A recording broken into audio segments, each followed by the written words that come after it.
Adorar, la máxima prioridad. Escrito por el pastor John MacArthur. Capítulo 11. Adorar en espíritu y en verdad. La mujer en el pozo estaba averiguando sobre el método apropiado para adorar, pero solo contemplaba dos opciones: el método samaritano o el judío.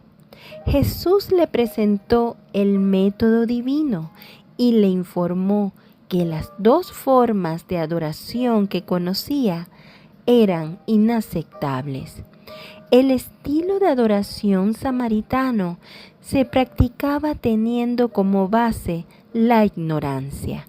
El conocimiento espiritual de los samaritanos era limitado porque rechazaban todo el Antiguo Testamento, excepto el Pentateuco. Su religión se caracterizaba por ofrecer una adoración entusiasta, sin la información adecuada. Adoraban en espíritu, pero no en verdad. Por esta razón, Jesús dijo: ahora ustedes adoran lo que no conocen. Versículo 22.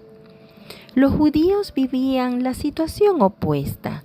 Aceptaban todos los libros del Antiguo Testamento. Tenían la verdad, pero carecían de espíritu. Cuando los fariseos oraban, ofrendaban o ayunaban, no lo hacían con el corazón. Jesús los llamaba hipócritas, farsantes, sepulcros blanqueados, llenos de hombres muertos. En Marcos capítulo 7, versículo 6, les dijo a los fariseos y a los escribas, Él les comentó: tenía razón Isaías cuando profetizó acerca de ustedes. Hipócritas, según está escrito, este pueblo me honra con los labios, pero su corazón está lejos de mí. La adoración que se ofrecía en el monte Gerizim era tan solo una herejía entusiasta. La que se ofrecía en Jerusalén era ortodoxa, estéril y sin vida. Jerusalén tenía la verdad, pero no el espíritu. Gerizim tenía el espíritu, pero no la verdad. Jesús reprobó los dos estilos de adoración cuando dijo: Dios es espíritu, y quienes lo adoran deben hacerlo en espíritu y en verdad. Versículo 24. Los dos enemigos de la adoración verdadera eran Jerusalén y Gerizim. Es importante que haya sinceridad, entusiasmo y fuerza, pero estas deben fundamentarse en la verdad. La verdad es fundacional, pero si no genera un corazón inquieto, emocionado y entusiasta, la adoración es diferente. La herejía entusiasta es calor sin luz. La ortodoxia estéril es luz sin calor. Hoy vemos estos mismos extremos. Por un lado, hay grupos que se unen, se toman de las manos, se balancean y una y otra vez cantan y hablan en lenguas con frenesí. No se puede criticar su entusiasmo, pero a menudo es entusiasmo sin conocimiento. La adoración con entusiasmo no es suficiente. No hay un grupo de adoración que sea más enérgico que los musulmanes chiitas fanáticos, quienes una vez al año se cortan el cabello con una cuchilla y después se golpean sus cabezas con la hoja de sus espadas para estimular el sangrado. Hombres, niños e incluso bebés tienen laceradas sus cabezas rapadas porque se dan golpes rápidos con la hoja de un cuchillo y después marchan alrededor de la plaza frente a la mezquita, sangrando abundantemente, mientras que miles de personas los observan y cantan. Los transeúntes celebran la muerte de un líder musulmán, ocurrida hace más de 12 siglos, y observan la espantosa muestra de adoración de los chiitas. Es un ejemplo extremo de un intento de adoración apartada de la verdad. Por otro lado, hay quienes se aferran firmemente a la doctrina sana, pero han perdido su espíritu entusiasta. Conocen la verdad, pero no les produce emoción. De pronto, algunas personas como estas asisten a su congregación. El Padre busca tanto entusiasmo como ortodoxia, busca espíritu y verdad. Adorar en espíritu. ¿Qué significa adorar en espíritu? En el versículo 24, la palabra espíritu se refiere al espíritu humano. La adoración es un fluir de adentro hacia afuera.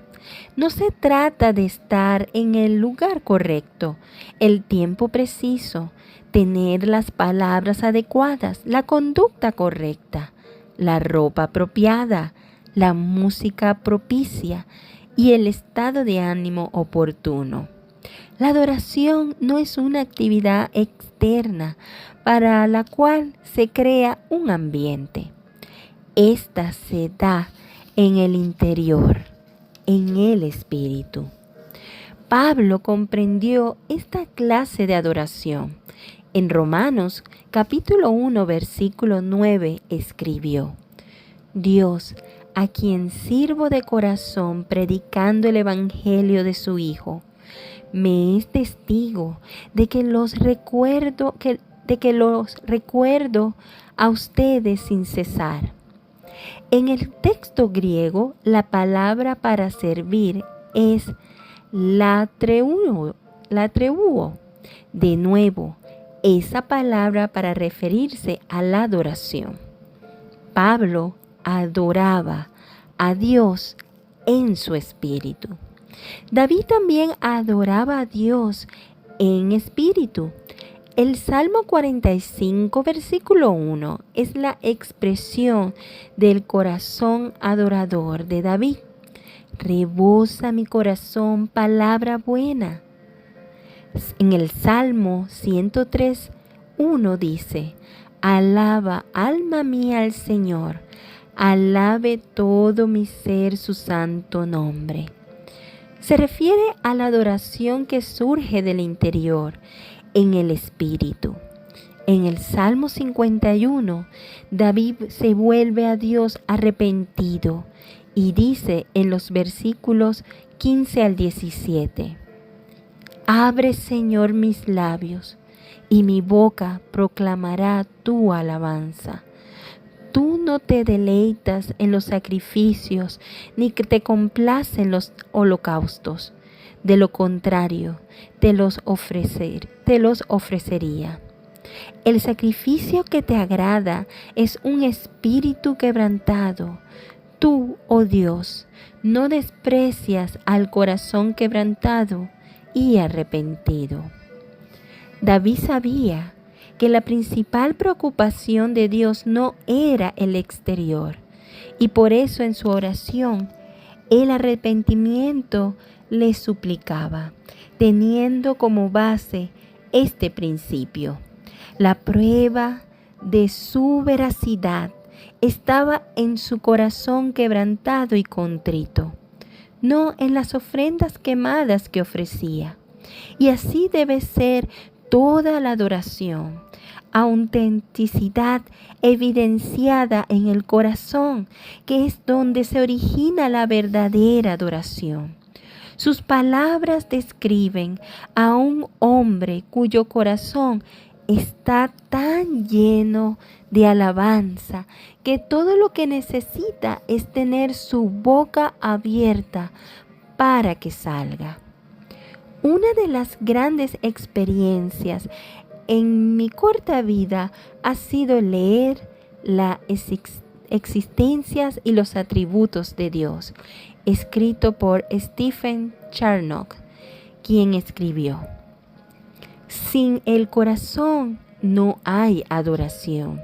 Sería como una obra en escena, interpretar a alguien sin ser esa persona que en realidad estamos representando.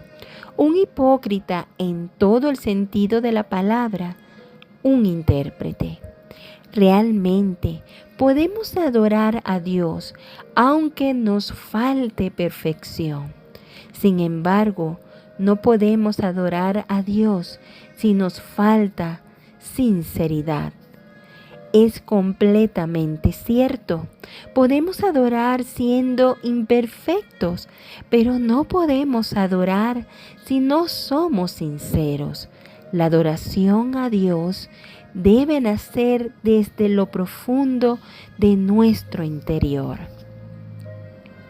¿Cómo tener un corazón adorador? En el Día del Señor número 26 de 1881, Andrew Bonar escribió en su diario: durante todo el día y en cada servicio me he sentido fortalecido y sostenido por la presencia del Señor en el Espíritu, más de lo común. Hubo momentos de gran cercanía. La anterior es una descripción de la adoración en espíritu, en la que hay una conciencia abrumadora sobre la cercanía de Dios. Santiago capítulo 4 versículo 8 dice: acérquense a Dios y Él se acercará a ustedes. Estoy seguro de que muchos cristianos han experimentado esto pocas veces. Podemos tener corazones abrumados que intentan adorar en espíritu. Primero que todo, debemos rendirnos ante el Espíritu Santo. Antes de poder adorar a Dios en nuestro espíritu, el Espíritu Santo tiene que estar ahí para producir adoración verdadera. Primera de Corintios capítulo 2 versículo 11 dice: en efecto, ¿quién conoce los pensamientos del ser humano sino su propio espíritu que está en él? Asimismo, nadie conoce los pensamientos de Dios sino el Espíritu de Dios. Si no tiene al Espíritu de Dios que impulsa, motiva, limpia e instruye su corazón, no puede adorar a Dios porque ni siquiera lo conoce. Por eso les advierto que nadie que esté hablando por el Espíritu de Dios puede maldecir a Jesús, ni nadie puede decir Jesús es el Señor, sino por el Espíritu Santo. Primera de Corintios capítulo 12 versículo 3. En otras palabras, una persona no puede afirmar verdaderamente el señorío de Cristo en su vida sin la acción del Espíritu Santo. Adorar a Cristo como soberano requiere del ánimo constante del Espíritu Santo. Esto lo recibimos solo cuando creemos que Jesucristo es el Salvador y Señor. De nuevo, Esto confirma que el establecimiento de la adoración verdadera es la salvación. Alguien que no ha sido salvo no puede adorar a Dios verdaderamente. Y quien ha sido salvo será motivado por el Espíritu Santo que mora en él a adorar. Entonces, es justo examinar nuestra adoración. Si tiene problemas para adorar, de pronto no es salvo. Si se aburre en la iglesia o si su mente no extraña reunirse con otros en la iglesia, de pronto puede ser porque el Espíritu Santo no está en usted, animando su corazón. Si Él está allí, debe rendir su voluntad ante Él. Asimismo, si estamos para adorarlo en espíritu, nuestros pensamientos deben estar centrados en Dios. La adoración es el fluir de una mente renovada por la verdad de Dios. Lo llamamos el proceso de meditar. Parece haber mucha confusión alrededor de lo que es la meditación. Es enfocar toda la mente en un tema, concentrar la razón, la imaginación y la emoción en una sola realidad. Si le parece difícil, es normal, debido a la exposición constante de la televisión, la radio y los otros medios masivos de difusión. Tenemos más cosas en que pensar que la civilización antecesora. Por lo tanto, centrar nuestra atención en un tema puede ser muy complicado. Tenemos dificultad para concentrarnos en un solo tema. La meditación es una disciplina para la cual tenemos que entrenarnos. El centro de la meditación es el descubrimiento de una comprensión más amplia sobre la verdad de Dios. Descubrir esto surge de pasar tiempo con Dios en oración y en su palabra. Su Espíritu nos enseña la verdad de la palabra mientras estudiamos y meditamos en esta por medio de la adoración. Charles Spurgeon preguntó: ¿por qué sucede que algunas personas están a menudo en un lugar de adoración y aún no son santas? Es porque descuidan el armario, aman el trigo, pero no lo muelen. Podrían tener el maíz, pero no van al campo a recogerlo. Las frutas cuelgan del árbol, pero no las cogen. Y el agua fluye ante sus pies, pero no se agachan para beber. Entonces, para adorar en espíritu debemos tener un corazón sin divisiones. Sin un corazón unido, la adoración es imposible. Una persona con un corazón dividido puede tener buenas intenciones, pero cuando se siente a orar y a pasar tiempo con el Señor, 1,000,000 de cosas más aparecerán en su mente. A la mayoría nos ha pasado. David era un rey. Tenía muchas cosas por las cuales debía preocuparse y, aún así, buscaba al Señor con un corazón que no estaba dividido. En el Salmo 86, versículo 11, David oró: instrúyeme, Señor, en tu camino para conducirme con fidelidad. Dame integridad de corazón para temer tu nombre. La expresión temer Tu nombre equivale a la palabra adoración. En el Salmo 57, versículo 7, David escribió: firme está, oh Dios, mi corazón. Firme está mi corazón. Voy a cantarte salmos. En otras palabras, la música de alabanza surge de un corazón firme, decidido, determinado, centrado únicamente en Dios. Finalmente, debemos arrepentirnos. Debemos tratar cualquier pecado. Cuando hablamos de adoración, debemos enfocarnos en limpieza, depuración, purificación, confesión y arrepentimiento. Porque la persona que entra en comunión con un Dios completamente santo es aquella cuyo pecado ha sido tratado. No podemos ir rápidamente a la presencia de Dios con nuestra impureza, pensando que todo está bien.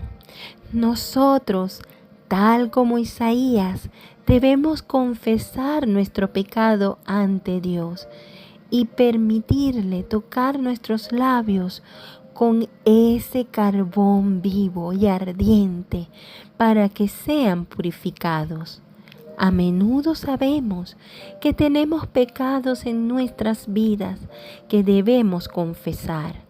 En otras ocasiones pensamos que todo está bien ante los ojos de Dios, pero no es así. En el Salmo 139, versículos 23 y 24, David dice: examíname, oh Dios, y sondea mi corazón. Ponme a prueba y sondea mis pensamientos. Fíjate si voy por mal camino y guíame por el camino eterno. Esta es una confesión que muestra que aún el mismo David no podía entender completamente su corazón.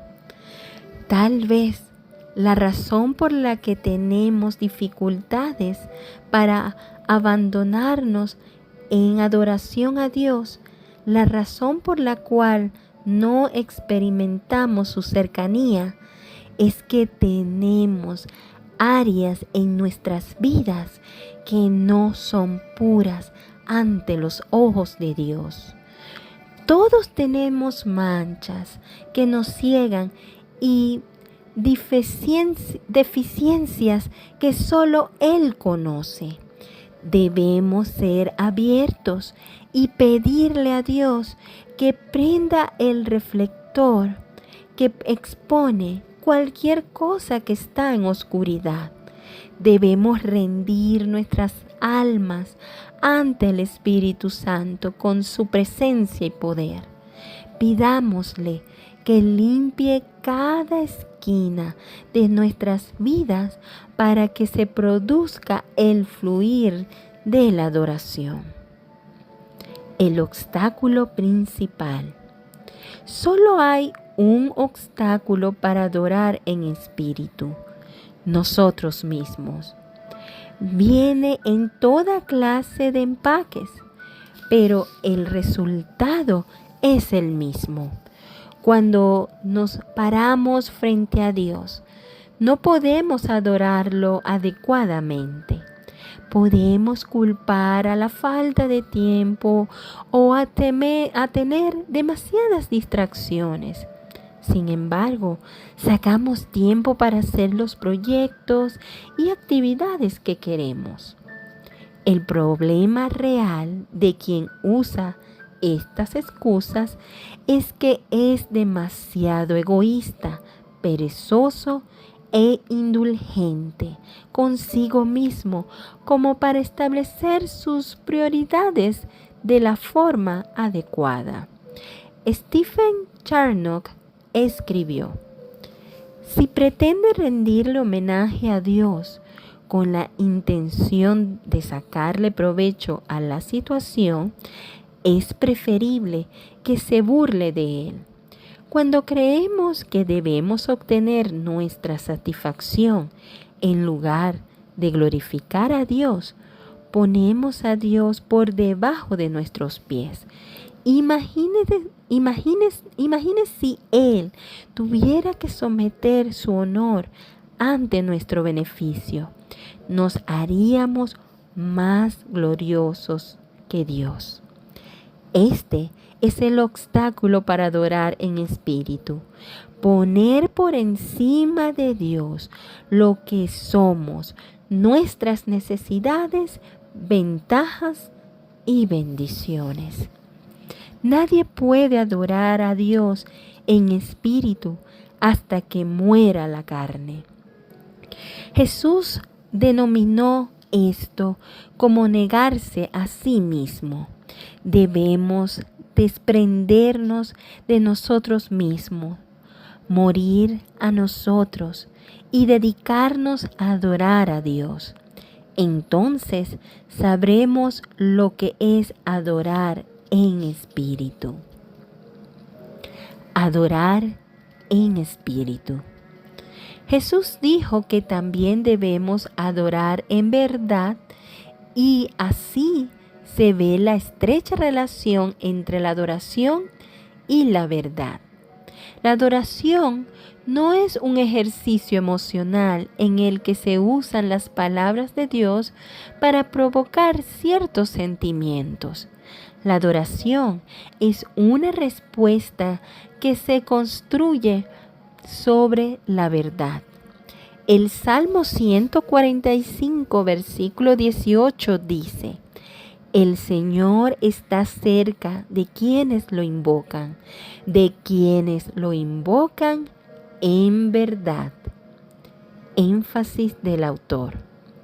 Es claro que la verdad es un prerequisito para la adoración aceptable. En el Salmo 86, versículo 11, cuando David oró por un corazón unido al de Dios, también pidió un mejor entendimiento de la verdad. Instrúyeme, Señor, en tu camino para conducirme con fidelidad. Dame integridad de corazón para temer tu nombre. Pilato le formuló una pregunta muy importante a Jesús. ¿Y qué es la verdad? Juan capítulo 18, versículo 38. Y él contestó en Juan capítulo 17, versículo 17, cuando dijo: santifícalos en la verdad, tu palabra es la verdad. Si vamos a adorar en verdad y la palabra de Dios es verdad, debemos adorar entendiendo la palabra de Dios. Predicar la palabra. Esto explica la importancia de la predicación expositiva y la enseñanza sistemática de la palabra de Dios. Algunos predicadores parecen especializarse en sermones que son ligeramente bíblicos. Ellos mueven a la congregación, la hacen reír y llorar con historias y anécdotas bonitas. Pueden ser sermones interesantes, divertidos, entretenidos, emocionantes e impresionantes, pero no ayudan a que las personas adoren a Dios. El propósito del ministerio no es crear una experiencia emocional. El llamado para cada predicador es enseñar acerca de Dios, porque a partir de esa base de conocimiento surge la adoración. Cualquier persona joven que se dedique al ministerio y no esté comprometida con la predicación expositiva, se está burlando de su propio ministerio, porque las personas deben responder a la verdad de la palabra de Dios en cada dimensión de sus vidas. El único ministro efectivo es aquel que expone la palabra de Dios.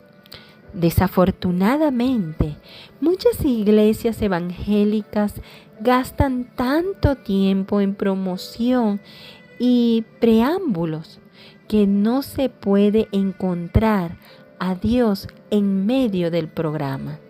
Nuestra adoración debe ser esencial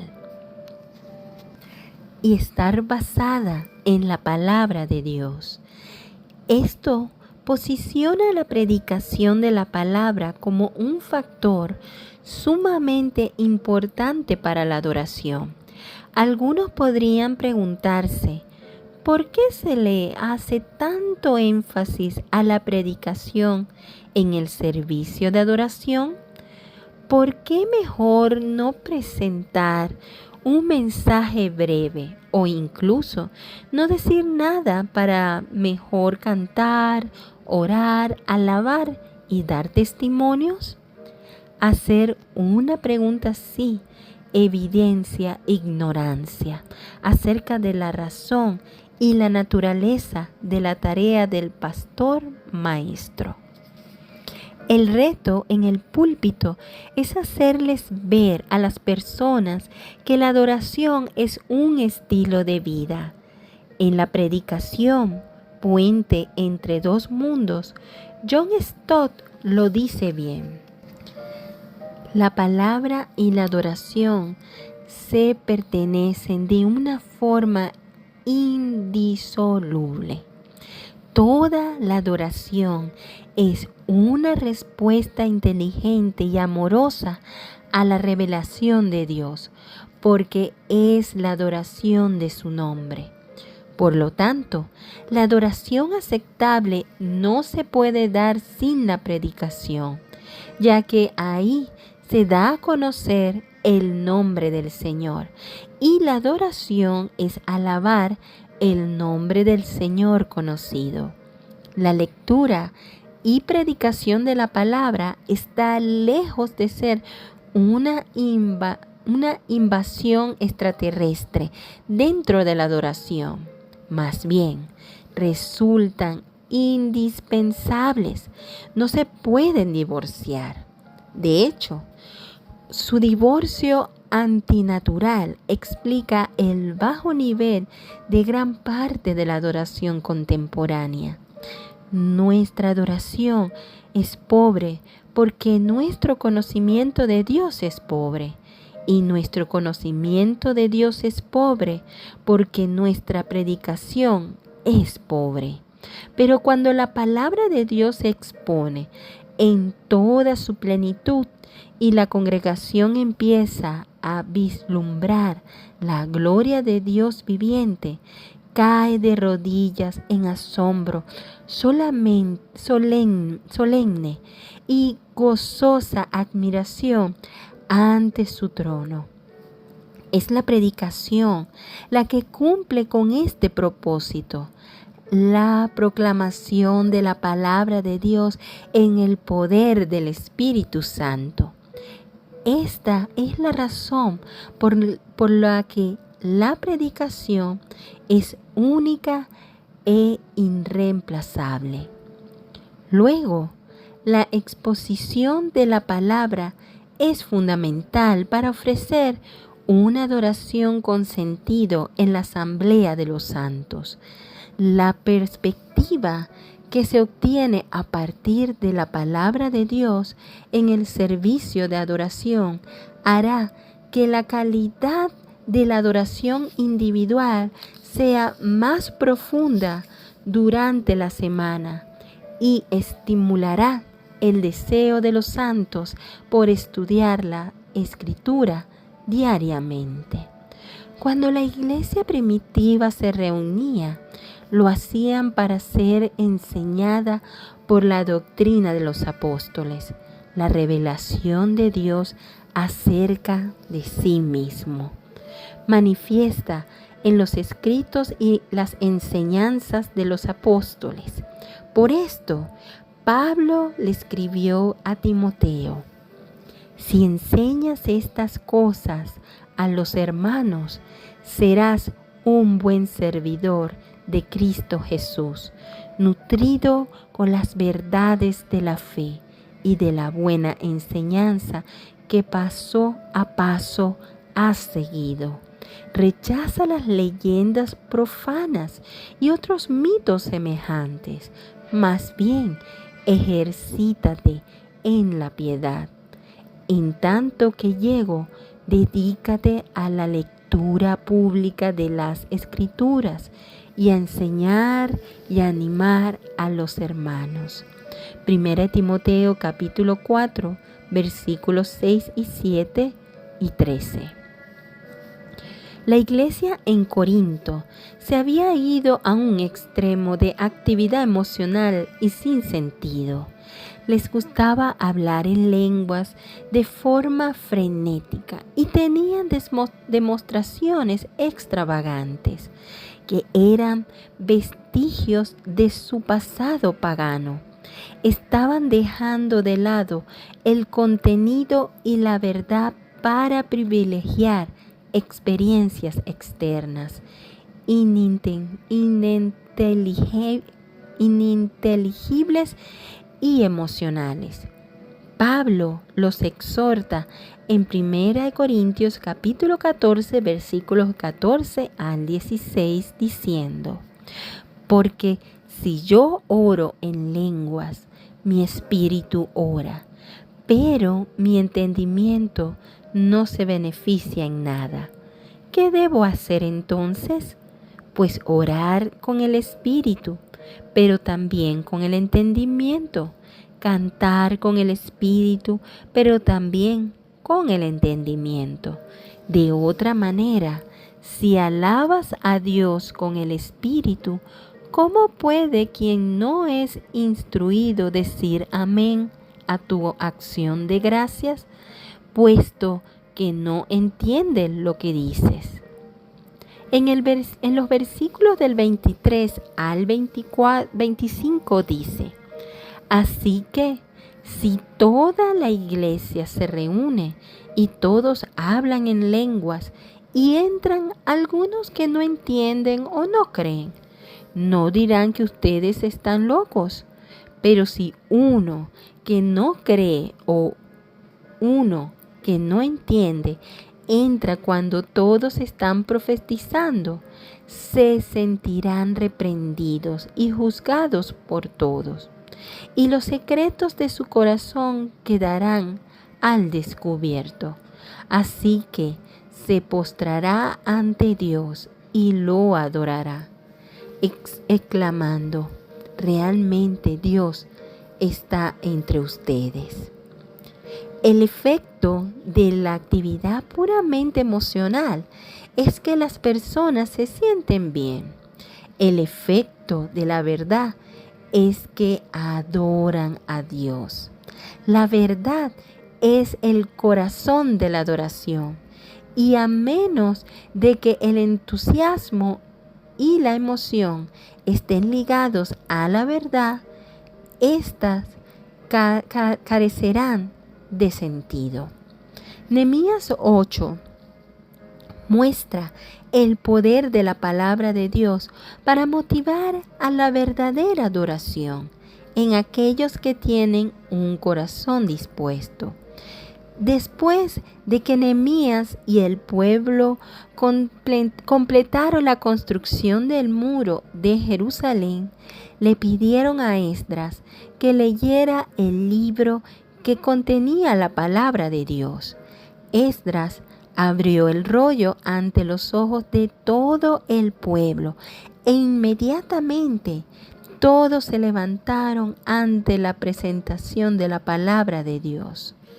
Entonces Esdras bendijo al Señor, el gran Dios, y todo el pueblo, levantando las manos, respondió: Amén y amén.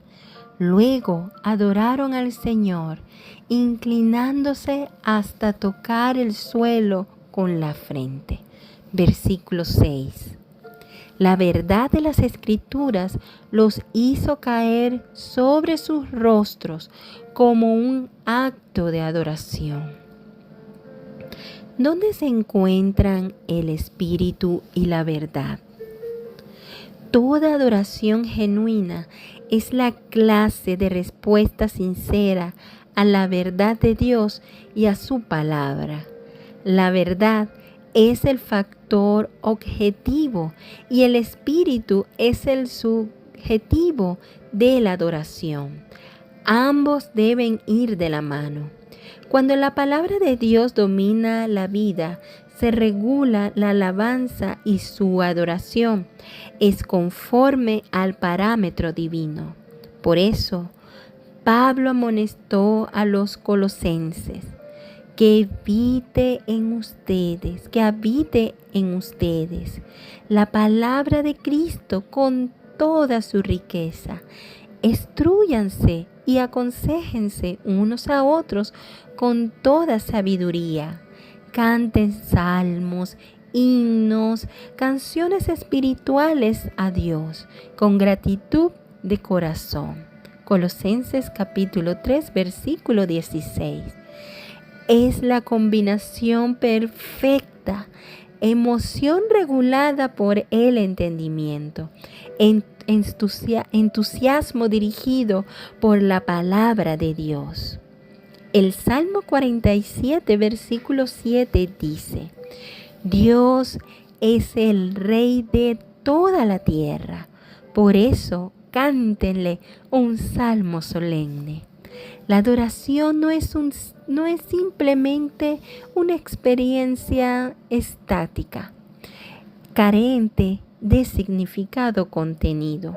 No es un sentimiento bonito aparte de cualquier comprensión de la palabra, de la verdad.